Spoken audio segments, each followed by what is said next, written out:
ప్రముఖ తెలుగు కవి విమర్శకులు డాక్టర్ కాసుల లింగారెడ్డి రచించిన ఆకుపచ్చని కళ కవితా సంపుటి ఆవిష్కరణ వీళ్ళు కవిత్వంలో సాంద్రతను ఎట్లా రాబట్టాలో, మెటాఫర్స్ని ఎట్లా వేసుకోవాలో దగ్గరుండి నాకు కొంత తర్ఫీదునిచ్చిన దీన్ని లాక్డౌన్ అనే కవిత ఎట్లా వచ్చింది అంటే, లాక్డౌన్లో ఎదుర్కొన్న పరిస్థితులలో బహుశా మీరు అందరూ చూస్తుంటారు. దీంట్లో మీకు డాక్టర్ కనిపిస్తాడా, నా వైయక్తిక జీవితం కనిపిస్తుందా, లేదా సామాజిక సంక్షోభాలు లేదా రాజకీయంగా ఈ ప్రభుత్వాలు చేసిన దుర్మార్గాలు కనిపిస్తాయా? ఒకసారి చూడండి. శీర్షిక లాక్డౌన్. ఒక రాకాసి ఉప్పన వచ్చి ఊరంతా ఊడ్చిపెట్టుకుపోయినట్టుంది. నీరవ నిశ్శబ్దంలో నిర్మానుష్యంగా తెల్లకోటు తన శవాన్ని తానే మోసుకుంటూ తిరుగుతోంది ఒంటరి దారులెంట. కనీసం ఒక్కటంటే ఒక్క దహనవాటిక వేటలో ఏకీలు కాకీలు విరుస్తూ వేసవి నడెండలో నీడలతో పోరాడుతూ కాకీలు రేపటి ఊరటలేని ఉనికి ప్రశ్నల కొడవళ్ళ మీద నెత్తురోడుతూ చిలక్కొయ్యకు వేలాడుతున్న దినచర్యలో గడప దాటని ముఖాన్ని పదే పదే రాసి రాసి కడిగినట్టు బారెడు పొడుగు చీపుర్లతో పరిశుద్ధ జీవులు పరమశాంతంగా కుప్పపోసి మూట కట్టుకున్న ఆకలి దూరాన్ని తొక్కుతూ 100 మైళ్ళు నడుస్తూనే ఉంది.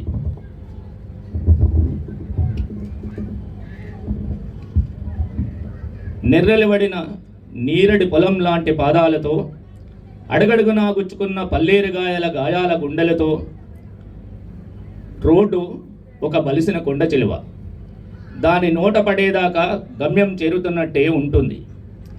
ఊరి పొలిమేరల చివరి విందులో మృత్యుమేఘపు కరచాలనం ఎంతమందికో. ఆకలి వైరస్తో పోరాడి ఓడిన దీన దారి పక్క చెట్టు కింద శవమై, జీవం లేని పాలిండ్ల మీద పసిబిడ్డ ఆత్రంగా, కాలపు తెర మీద గడ్డకట్టిన సామూహిక దుఃఖంలా. చారిత్రక సామాజిక దూరాలు జయించిన నేను ఉల్కాపాతంగా ఊడిపడ్డ భౌతిక దూరాల ఉత్పాతానికి వెరిసి అత్తిపత్తినై నాలోకి నేను ముడుచుకొని, ఎడారి నత్తనై నా గుళ్ళలోకి నన్ను నేను కుదించుకొని, ఈ ఒంటరి స్తబ్ద సుప్తావస్థలో పక్షవాతం సోకిన మీనిలా, ఈ అగమ్యగోచర నటినడి సంద్రంలో చుక్కాని లేని నావల, ఇప్పటి ఈ విశాల విశాల వీధులందు సడిలేని ఈ సుదీర్ఘ దివారాత్రులందు నా ఆనవాళ్ళు దొరకని కుట్రల కట్లపాము వాకిట్ల నిలిచి నా గూడు మీద కబ్జా కూరలు సాచింది.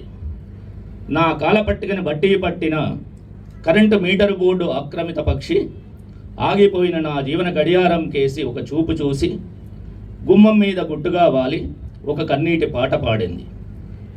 కదలని కారు కింద పిల్లి తన శయనపు గడువుకు కాలపరిమితి లేనందుకు విస్మయపడి నడింట్ల నిలిచి ప్రశ్నల చూపులు విసిరింది. పసిబిడ్డను తెచ్చి దండపు దయను పరిచింది. నా రాకపోకలతో జీవితాన్ని అనుసంధానించుకొని కాలాన్ని పరుగులు పెట్టిస్తున్న నా ఆత్మబంధువు ఎప్పటికీ తెరుచుకుని ఈ గేటు చూసి గుండె పగిలి పోటెత్తిన శోకగీతమయ్యింది. మామిడి కొమ్మ మీద స్తంభించిన శిశిరానికి వెరిసి స్వరం మారిన కోయిల కన్నీటి పాటయింది. దోసిట పట్టిన నీటిలా కాలం చేతివేళ్లలోంచి నా 5 పదుల జీవితం జారిపోయింది. ఎవరి గాలానికో చిక్కిన నా చిక్కని ఆకుపచ్చ ఆశల దండకారణ్యం చిత్తై నెత్తురోడింది. భుజాల మీది ఎర్రటి కవచకుండలాల జెండా నిస్తేజమై మూలన పడి మూలుగుతోంది. వేనవేల పసిప్రాణాల పాలిటి సంజీవనైన ఈ బక్కపలిచని చేతులు శిలువెక్కి రక్తతర్పణ చేస్తున్నవి. ఇప్పుడు జైలు నుంచి వాళ్ళు, జైలు లాంటి ఈ కువ్వారం లేని కుహరం నుంచి నేను, తూర్పు వాకిట్ల పొడిచే ఎర్రటి పొద్దు కోసం. ఇది లాక్డౌన్. మిత్రులారా, ఇది ఆకుపచ్చ కళ నేపథ్యము. లింగారెడ్డి గారితో నా పరిచయం, ఆయన కవిత్వంతో నా పరిచయం దశాబ్దాలుగా కొనసాగుతుంది. ఆయన ఇంతకుముందు కంటే ముందు పుస్తకం ఎన్నాద్రి, దానికి నేను ముందు మాట రాశాను. అది ఒక అశాంత కవిత్వం అని నేను అప్పుడు దాన్ని అట్లా అర్థం చేసుకున్నాను. అంటే ఒక విదిలించుకోలేని సంఖ్యల చేరుకోలేని కళ అనే అర్థం వచ్చే విధంగా అటువంటి ఒక గింజుకులాటని ఆయన కవిత్వంలో నేను అప్పుడు చూశాను. అప్పటికి ఇప్పటికి చూసినప్పుడు ఆ అశాంతి మాత్రం ఏమీ మారలేదు. ఈ ఆకుపచ్చ కళ వెనుక కూడా అంటే చైతన్యం అనేది మనకు చాలా భారంగా ఉంటుంది. చైతన్యం అనేది మనలో మిగిలి ఉన్నప్పుడు స్పందించకుండా ఉండటం కష్టం. కాబట్టి ఆ బరువుని ఆయన పూర్తిగా మోస్తూ చాలా చుట్టుపక్కల ఉన్న విషయాలకే కాక ప్రపంచమంతా ఉన్న విషయాలకు కూడా స్పందిస్తూ ఆ భారాన్ని మోస్తూ అదే సమయంలో ఒక స్వప్నాన్ని కూడా కంటున్నాడు. ఈ ఆకుపచ్చని స్వప్నం అనేది, ఆకుపచ్చ కళ అనేది తెలంగాణకు సంబంధించిన కళ. దీంట్లో ఆ తెలంగాణకు సంబంధించిన తెలంగాణ అవతరణ సందర్భంగా రాసిన కవితలో ఆయన చెప్పిన కళ తెలంగాణ. సరే, ఆ కళ అనేది ఎంతవరకు నెరవేరిందో, ఆ కళ స్వప్నభంగంగా మారిందా లేదంటే నిరాశ కలిగించిందా బహుశా ఆయన తర్వాత సంకలనంలో మనం చూడొచ్చు. కానీ ఇది మాత్రం ఆయన ఆకుపచ్చ కళను నమోదు చేసిన పుస్తకం. దీంట్లో కూడా నేను ఎట్లాగైతే పాత ఆయన కవిత్వ ధోరణిని అశాంత కవిత్వం అన్నానో, దీంట్లో నరేష్ కుమార్ సూఫీ కూడా వేదనాభరిత గొంగడి అన్నాడు. ఆయన భాషలో కంటే భాషలో నిశ్శబ్దం బాగా బాధిస్తుంది అన్నాడు. ఈ రెండు చూసినప్పుడు లింగారెడ్డి కవిత్వాన్ని అర్థం చేసుకోవటం మనకు సులువు అవుతుంది. ఆ కవిత్వంలో కొనసాగింపు ఉంది. ఒక మనిషి ప్రశాంతంగా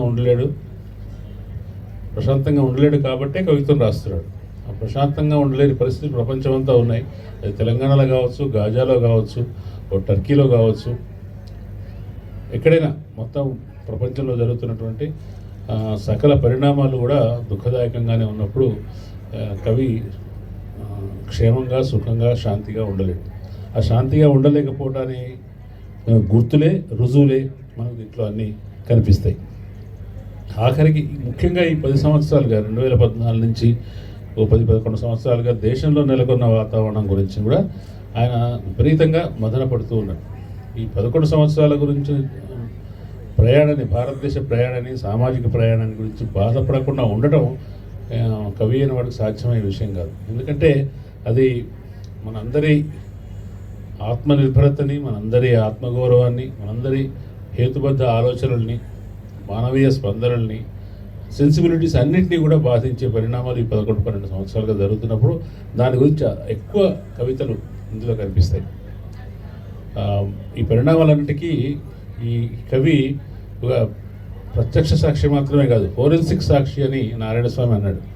ఆ ఫోరెన్సిక్ విట్నెస్గా ఈ కవి ఉన్నాడు. అంటే అర్థం ఏంటంటే ఫోరెన్సిక్ సాక్ష్యం అనేది తిరుగులేని సాక్ష్యం.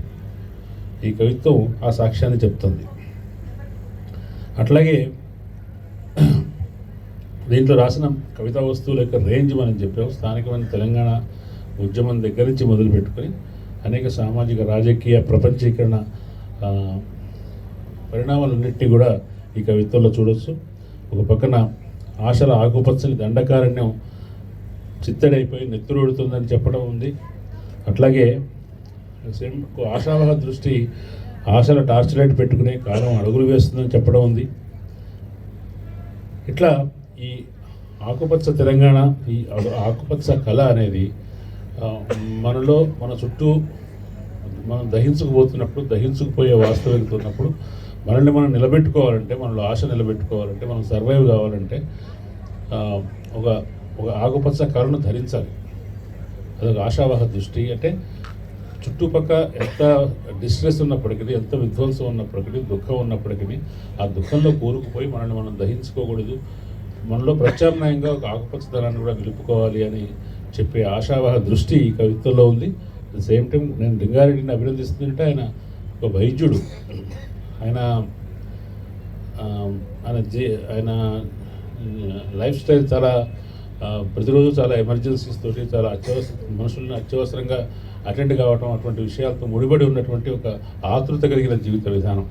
ఆ జీవిత విధానంలో ఉంటూ కూడా తన పేషెంట్లను దాటి, తన పరిధిని దాటి ప్రపంచంలో ఉన్న బాధల్ని, విషయాల్ని, వాస్తవాల్ని చూడటానికి ఆయన హృదయాన్ని ఓపెన్గా పెట్టుకున్నాడు. At the same time doctor అయినందువల్ల మాత్రమే రాసే పోయిమ్స్ కూడా దీంట్లో చాలా ఉన్నాయి. అదే ఒక డాక్టర్ మాత్రమే రాయగలడు, అటువంటి పోయిమ్స్ కూడా ఉన్నాయి. కాబట్టి ఆయన గుండెలో ఆ జ్వాలనో మంటనో ఏదో ఒక ఏదైతే అంటున్నామో ఆ జీవశక్తిని నిలుపుకొని ఉంటున్నందుకు లింగారెడ్డిని అభినందిస్తూ ఒక ఆకుపచ్చ కళను అందరూ షేర్ చేసుకోవాలని కోరుతున్నాను.